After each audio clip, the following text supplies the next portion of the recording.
Tired of the everyday routine? Ever dream of a life of romantic adventure? Want to get away from it all? We offer you Escape. Escape, designed to free you from the four walls of today for a half hour of high adventure. Escape, brought to you by your Richfield gasoline dealer and the Richfield Oil Corporation of New York. Marketers of Richfield gasolines with xylene, Rich Lube, all-weather motor oil, and other famous petroleum products. Look for the Richfield Eagle on the cream and blue pumps.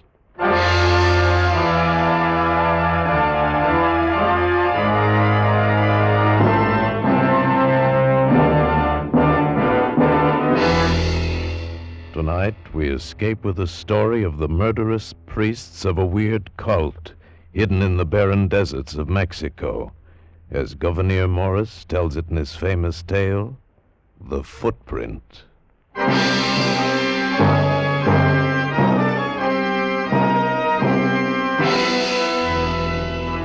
Here it is.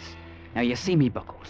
Here's the Gulf of California. Yeah. And up here, near the Barra de San Jorge, on the coast of Sonora, we find two bays divided by a high spit of sand with a granite pillar marking the bay to the north. It's a massive thing, that pillar. Easy to find. You can't miss it.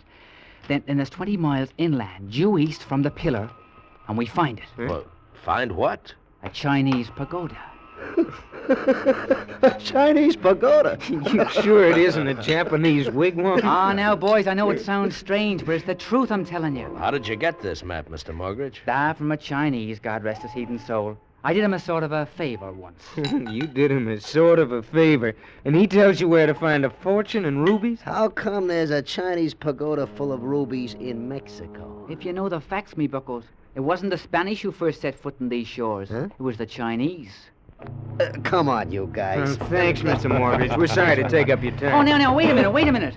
It's a nice trip on a good, sound schooner. And if you like sailing, what have you got to lose?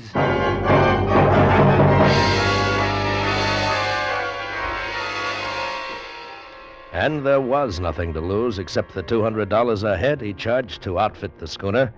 And that was cheap enough for a summer's cruise, and we all liked sailing. Well, we took it easy after we left San Francisco, heading around the Cape of Lower California, hitting La Paz, and then up and across to Guaymas, and on into the northern part of the Gulf. And after 2 weeks of searching for a pair of bays marked by a granite pillar, we finally anchored in a small inlet to look for fresh water. Yeah, the relief from constant sailing was good. Come on. Draw a card, will you, Chris? Jim, you're blitzed. You're a lousy card player. Yeah, you're just lucky, Pinhead. And that makes 500 you owe me. Yeah. I'll pay you when we find the rubies. You deadbeat.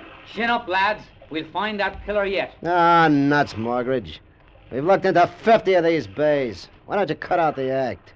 What are you talking about, lad? Just come right out and say it. You cooked up this whole deal as a meal ticket. You can't see anything through those binoculars except what we've already seen 100 times. There isn't a hunk of granite in 500 miles. You know it. Well, to think the thought could enter your mind. Why, I'm as put out as any of you. But now's the time to persevere, and we'll find it. Skip it. Come on, Morgridge. deal. Hey, wait a minute. Now, there's something for you. What? There's a boat heading into the bay. We scrambled up to Morgridge at the bow. Boats were rare this far up the Gulf. She was just rounding into the bay a quarter mile off. She looked like one of the fishermen we'd seen down by Guaymas, but not quite. Better one of you get the guns out of the locker. There's no use taking any chances. I'll get it. By the time Meph came back with the guns on deck, the stranger was close inshore. And as she came about, we saw him through the binoculars, seated on the open stern, holding a yellow umbrella to keep off the sun. A Chinese dressed in gleaming white. He was mountainous with fat, and his big, round, smiling face glistened with sweat. Another Chinese, stripped to the waist, came out of the big cabin, lowered a dinghy, and hopped in. The big Chinese swung his rolling fat over the rail. We watched the fat man being rowed into shore and continued watching as the dinghy skipped back to the boat, which headed out to sea. Until it rounded the horn of the bay, the Chinese just stood there. And then he picked up his yellow umbrella, turned, and waddled across the beach, lumbered over a dune, and was gone. Oh, what do you make of that? I don't know, but now's the time to find out.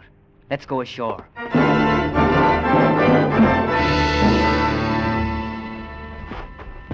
Look at that guy's footprints. He must weigh a ton. You said it, man. Come on, boys, this way. Up the dune. Hey, I can't run that fast in this stuff. Hey, boys! Boys! Huh? What's got into him? Well, get up the dune and we'll find out. Come on. Call me a liar, will you? What? Call me a cheat. Call the map a phony, will you? Look. What? Why, it's the pillar. The granite pillar. No wonder we couldn't find it. It's almost buried in the sand. Will you look at the size of it? The rubies, boys, we've as good as got 'em. What about our fat friend? Looks like he has the same thing on his mind. We follow him, me buckos. It's 4 with guns against a yellow umbrella. Come on, lads.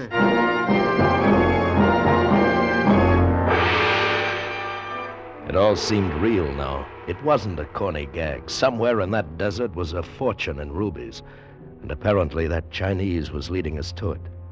Ahead of us we could see the yellow umbrella bobbing in the distance, and for all his fat, he set us a murderer's pace.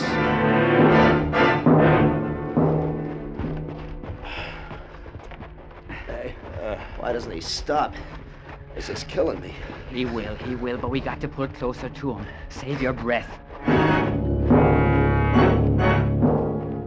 But he didn't stop. He kept it up the rest of the day.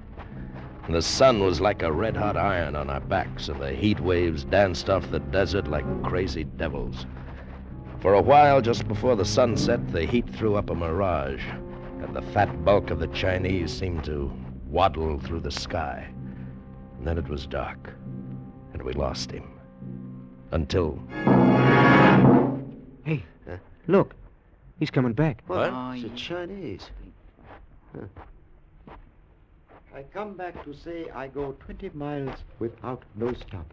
You like to come all the way, I say nothing. Only tell you all the way nasty sand. You go back. Wish you pleasant halt and return journey. We're not going back. Very well. Only I experienced traveler and put up with no complaints. Pleasant conversation and all good friends at end of journey. You. He means you, Johnny. Me? You got nice respectable face. Walk with me. Okay. My name, Sankti. Very fine, rich Chinese merchant. Well, where do you come from? No matter. Where I go is important. Chanchan, very fine holy place to end days in. Holy place? Oh, yes. You see, I am dedicated to high gods by parents when very little boy. They ask high gods I be given very fine, successful life. It is accomplished. Now must pay our promises of parents to high gods. Well, you're very lucky. Luck. On 45th day of 45th year, I kneel before priests of high gods, pray before sacred rubies of holy grey spirit, reflect on insignificance of life, and am soon strangled. What? Strangled? I give you honest word, being strangled at 45 is no joke. But cannot break promises of dead parents. Well, maybe so, but I arrange for you and friends to see ceremony. It is very dignified, interesting occurrence. Excuse me now. Please, I meditate. He folded his hands inside his sleeves, dropped his chin on his chest, and drew ahead. We couldn't keep up with him, and 3 hours later we were still following the black holes the fat Chinese's feet had left behind. It was just an hour before dawn when we finally saw it. Chan Chin, a large stone building with a few smaller ones tucked near it. How there could have been a lake in the middle of this impossible waste was beyond understanding, but there was, a small one, and we ran for it. It was the sweetest sight in the world. We sucked it up with our paws and mouths, lay in it, patted it, kissed it. Oh, it was beautiful. Oh, I don't care if I ever see another French bathing suit again. Oh, you lovely water, you. Where do you suppose they be hid, huh? What? The rubies, me bucko, the rubies. How about that big building, huh? Looks like some sort of a heathen temple. It is temple. What? Temple of high gods. Sancti. What? Look who's here. Again. You better travelers than I expect. You look a bit, then go home. Priests say very unhealthy place for unbelievers. How many priests? 10 priests. Not many, but enough. Why you come to Chenchang? We heard about it through a friend. Now you see, you go before sunrise. I couldn't move another step. Why you come here? Maybe to steal Very High God's rubies? You leave Very High God's ruby box alone. You with respectable face, take friends away. I can't, Sancti. We've got to rest. You wait till after interesting occurrence of strangulation, then you go. For a man about to meet the high gods, you're pretty calm. Oh, very miserable business. But parents make promise. What can do?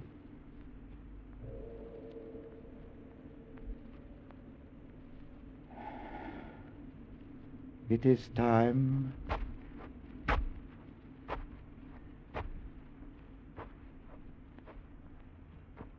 Well, me buckos, as the fat heathen says, it is time. Yeah, this I gotta see.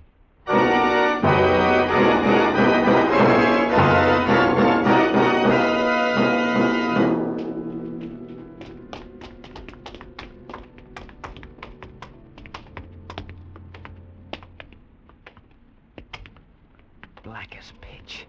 You see anything? No. Hey, wait. You hear it? Easy. Sounds like it's coming from somewhere in front. Hey, look at that up there ahead. You see?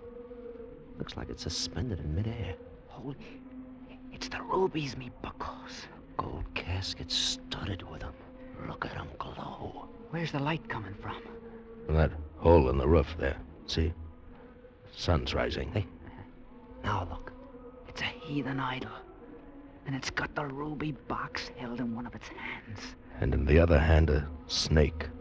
A little gray enamel snake. Watch it. Somebody's coming. A row of green-robed priests, eyes closed in silent prayer, began filing into the circle of light.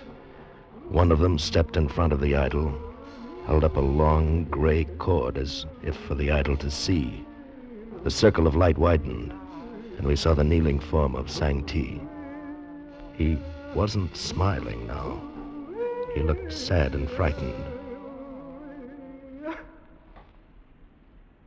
Hey, you don't think he's really gonna get strangled? You got me.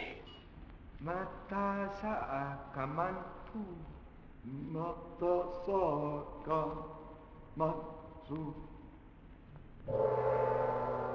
As if he'd been waiting for a signal, the priest stepped quickly in back of Sancti, looped the cord over his neck, and jerked.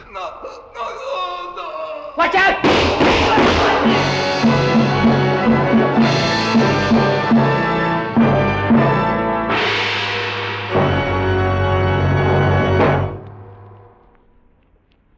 C6H4 add CH3 taken twice.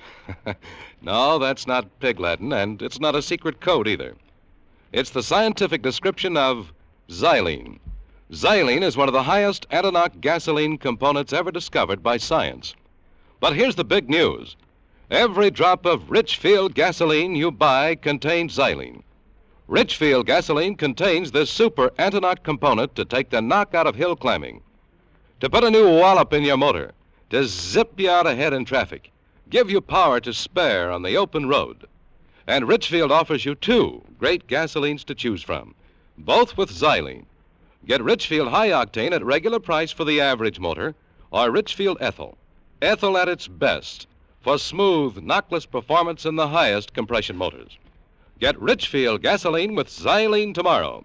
Stop where you see the Richfield Eagle under cream and blue pumps. And now we return you to Escape. You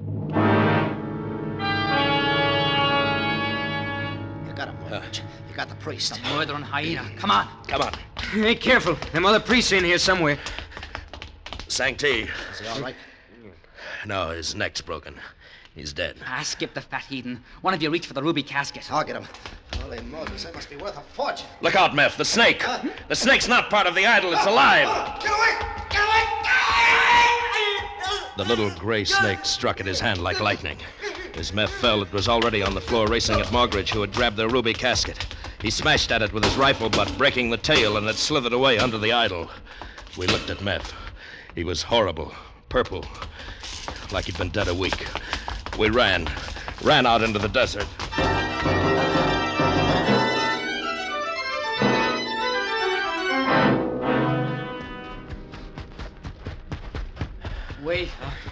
Wait up, will you?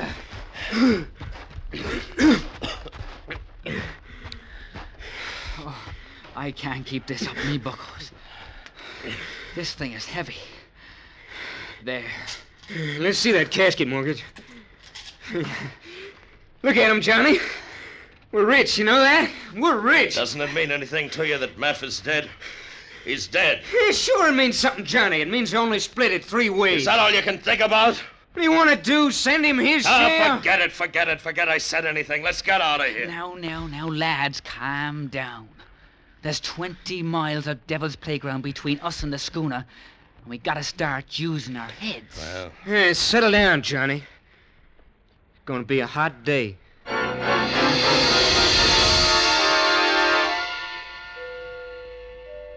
the rubies flamed in the early sun. Crisp leered at them, and Morgridge's face had a look I'd never seen before.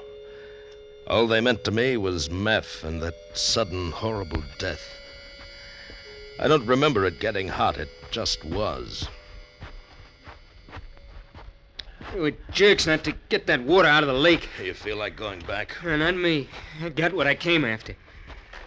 Are we going the right way? Yeah. Sun sets in the west. We'll be walking right into it.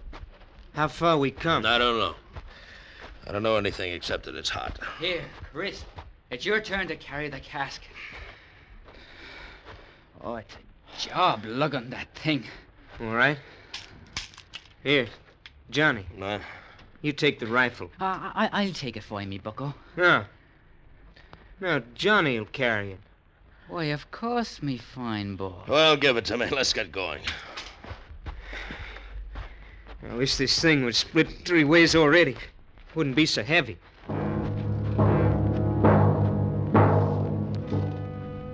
Seemed like the day was endless. The casket passed from Crisp to me and back to Morgridge. I got heavier each time. I didn't think of Meph anymore. The sun burned all thought of him out of my brain. As it headed down for the horizon with maddening slowness. How much longer is it gonna hang there? It's enough to drive a man crazy. Hey, let's stop. I gotta stop. We can't stop. We'll never be able to get up. I'm no fat Chinese. I can't walk 20 miles without a stop. If only one of them lake mirages was real. Look. Look, do you see it? Over there on the left. Yeah. Looks like somebody walking in the sky just over them dunes. Looks like one of them priests. Don't you see what it means? We saw the same thing when we were following Sancti. I mean, one of them priests is following us? Yes, it's the casket. He wants the casket. Now, don't get all excited. Remember, we got the gun. There's only one of the devils. Just let him show. He knows we've got a gun. He won't show while there's still sunlight. He'll wait for the darkest time, just before the moon. Well, what could he do? I don't know what he could do, and I don't want to find out either. Johnny's right. That's when he'd try. Yeah. You know, I'm not as tired as I thought. We best be moving along, me buckos. Yeah. There goes the sun.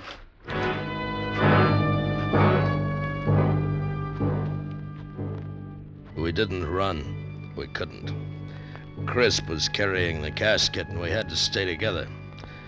All day we'd prayed for the sun to go down, and now that it had, we almost wished it was still there. The blackness was sudden and complete. We kept walking, waiting, ready for anything. But nothing happened. The dark hour passed and the moon rose. We fooled him. It seems that we did, me buckos. If he was there at all. He was there, all right. Those priests let us get away too easy. And look, you guys, let's stop. I'm bushed. There's enough moonlight now to see anything. We'll be making it to the schooner tomorrow, easy. It's my turn with the rubies. I'll stand first watch. Well, I guess it's safe. Moon's pretty bright. Oh, muscles. We dropped where we stood.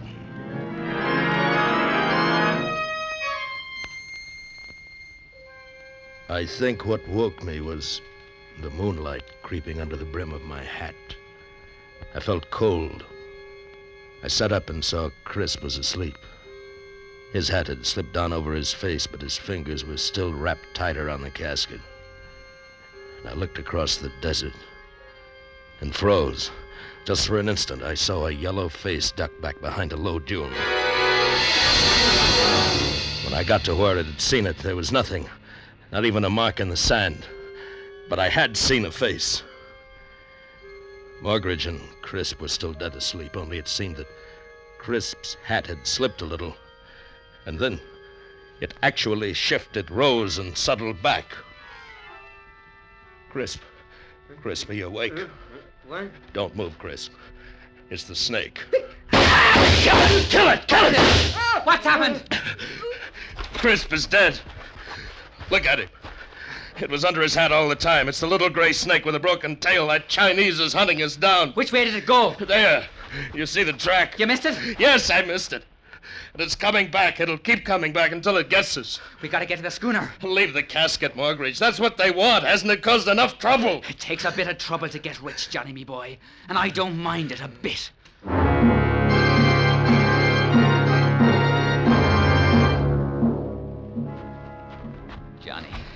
Johnny, me bucko.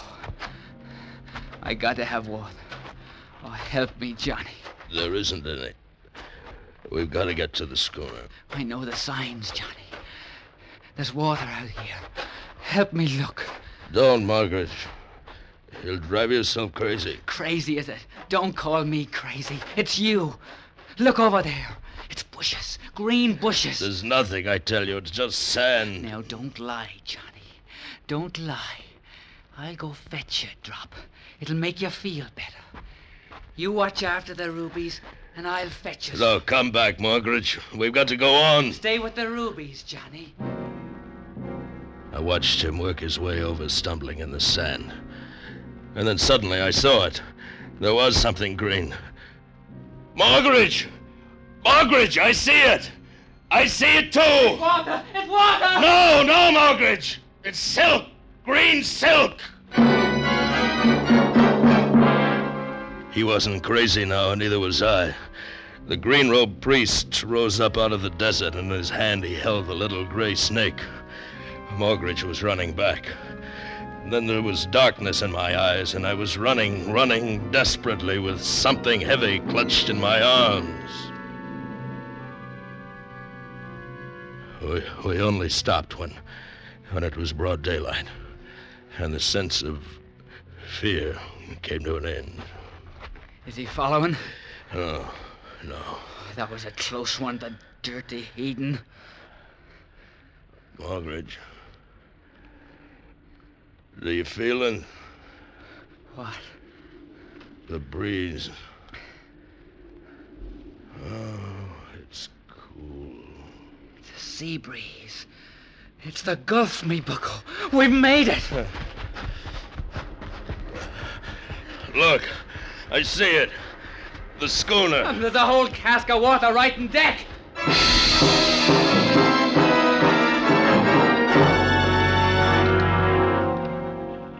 The tide's up. Let's get out of here. The two of us can handle the schooner, can't we? Even one. I done it many times. Johnny. Step away from the rubies, Johnny. What? Johnny, lad, you see the gun. Now step away from the rubies. Morgridge, you're kidding. You don't think I'd cut you in on a fortune in rubies for $200, do you now? Put down the gun. I didn't plan on you getting this far. I needed the three of you to carry the box.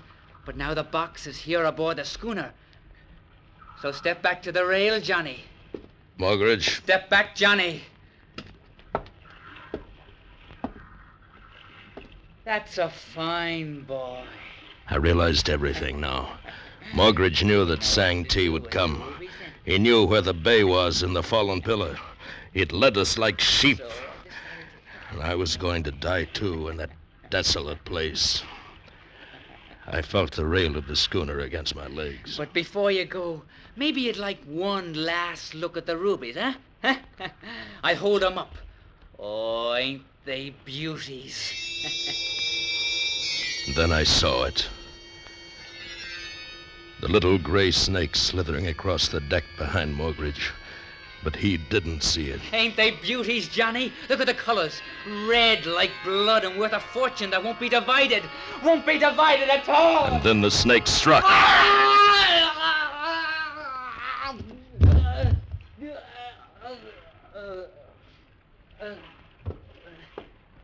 I looked at Mogridge. His color began to change. It was horrible. Horrible. Tumanay. Huh? Chikuto sineputaisum. It was the priest standing on the deck beyond Mogridge. And in his hand was the little gray snake. He picked up the ruby box, slipped the snake inside as if it had been a rare string of pearls. And then he bowed and was gone over the schooner's rail. I saw his green robe bobbing into the desert, and the rubies flashing blood red in the sun.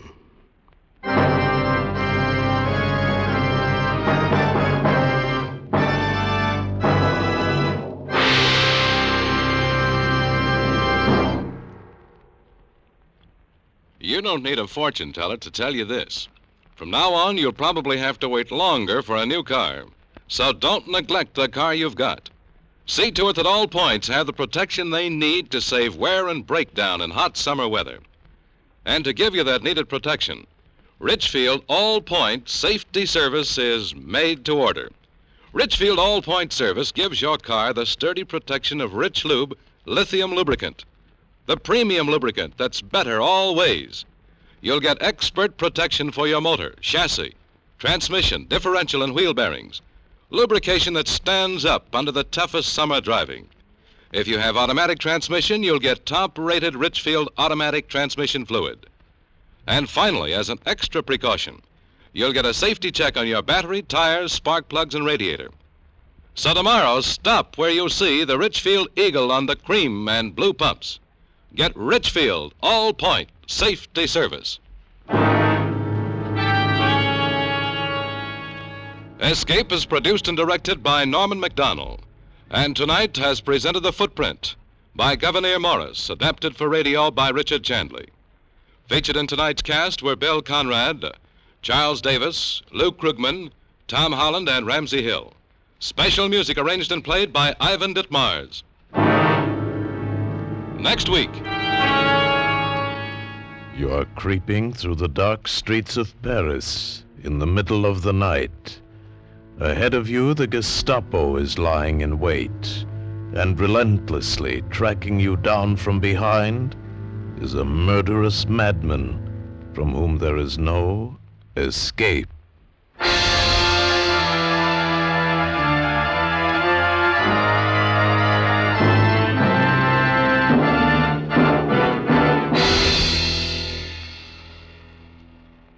Next week at this time, the Richfield Oil Corporation of New York invites you to escape with the most unusual story of fright and terror in occupied Paris, as Marcel Aimé tells it in his unforgettable story, Crossing Paris. Be listening. Goodbye then until this same time next week, when once again we offer you Escape. Tom Hanlon speaking over CBS, the Columbia Broadcasting System.